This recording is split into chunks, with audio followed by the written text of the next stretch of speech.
Hello everyone, here is Gemini AI.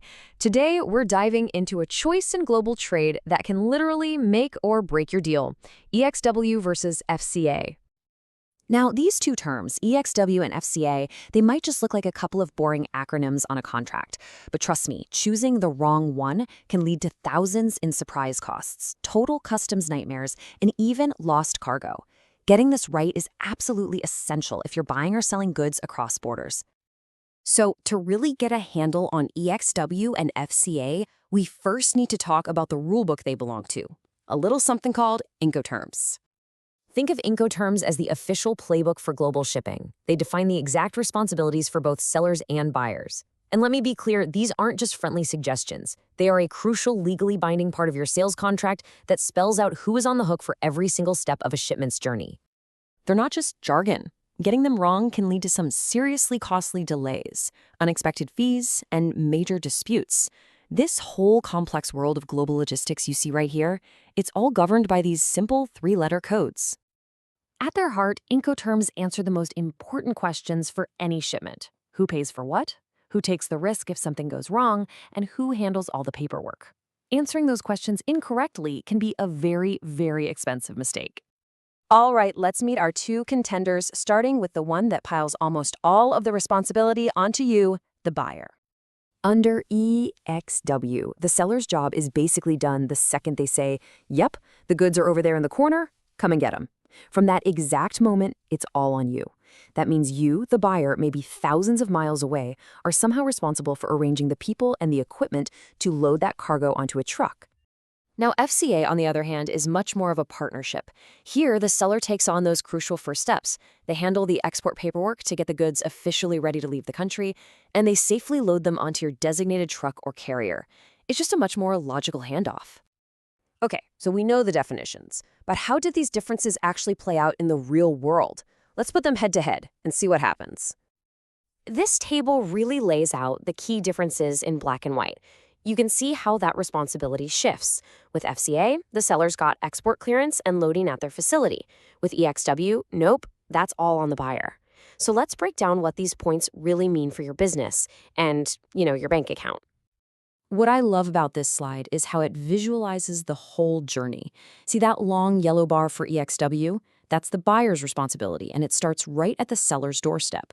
But now look at FCA. See that little bit of green at the beginning? That's the seller handling those first critical steps. That small sliver of green makes a huge difference in cutting down the buyer's risk. This is a huge one. Under FCA, the seller, who knows their own country's rules, language, and customs, handles the export clearance. But under EXW, that entire nightmare falls on you, the buyer, who might have zero idea how things work in that country. This is probably the #1 reason goods get stuck at the border for weeks. This might seem like a tiny detail, but trust me, it's critical. Under EXW, the buyer is responsible for loading. So picture this.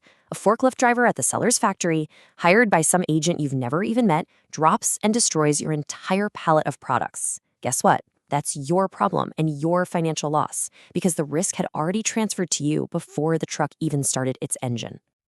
And this brings us to what is, without a doubt, the single most important difference, the exact moment that risk transfers from them to you.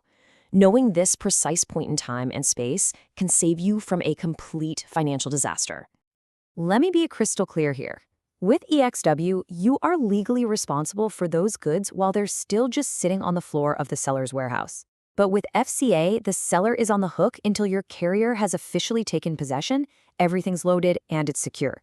That is a much, much safer place to be as a buyer. So, given these pretty stark differences, you're probably starting to see why logistics experts, and even the folks who write the rules, almost always recommend one term over the other for international shipping. And this right here is why FCA is really considered the modern, smarter choice. It just makes sense, right? It puts responsibility where it belongs. The seller deals with the rules in their own backyard, and the buyer controls the main part of the journey. It's a logical, professional way to do business. On the other hand, while EXW might look super simple and easy for the seller, it is just loaded with hidden risks for an international buyer who isn't physically there to oversee things. And hey, don't just take it from me. The International Chamber of Commerce itself, the organization that actually writes the Incoterms, they explicitly warn people not to use EXW for international deals because the potential for costly problems is just too high. Okay, that last point is a potential deal breaker, and people miss it all the time. In many countries, it's not even legally possible for you, a foreign company, to handle the export declaration. The law requires a local business to do it. So using EXW as an international buyer can put you in a situation that is literally impossible from the start. It's a recipe for disaster. So how do you make the right choice for your specific shipment? Let's just walk through a really simple decision-making guide. By just asking these 4 simple questions, the best choice usually becomes incredibly obvious. And for the vast majority of international shipments, especially anything going in a container, the answer points directly to FCA. To see how this all plays out with some real numbers, let's look at a quick case study that really puts it all into perspective. So there was a German buyer who was constantly shipping machine parts from a supplier in China using EXW terms, and it was a mess. They had constant delays and were paying huge fees to a third-party agent they had to hire. After a review, they switched all their contracts to FCA. The result? A 20% reduction in their total landed cost and 0 clearance delays, just by letting the seller handle what they do best, their own country's export process.